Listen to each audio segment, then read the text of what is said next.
Laziness often isn't lack of motivation. It's dopamine burnout from cheap rewards, scrolling, snacking, streaming. The reason these are cheap rewards is that they feel good in the beginning, but they feel terrible afterward. When you do things in the mode of passion, they feel amazing at the start, but they feel like poison in the end. We all know what that feels like when you've wasted so many hours scrolling. The real work, which pays off later, feels impossible. Do a 24-hour dopamine detox. No passive consumption. Suddenly, reading, writing, or lifting doesn't feel like pushing a rock uphill. Because what we have to recognize is you have to notice what's numbing you. Ask yourself, what do I reach for when I'm bored, anxious, or tired?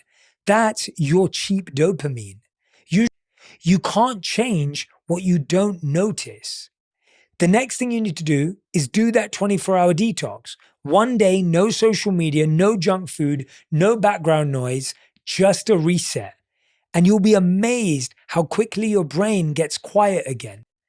The next thing you have to realize is we have to replace the quick hits with real ones. One of the biggest mistakes we make in habit change is we try to cut out the bad stuff, but we don't replace it with anything.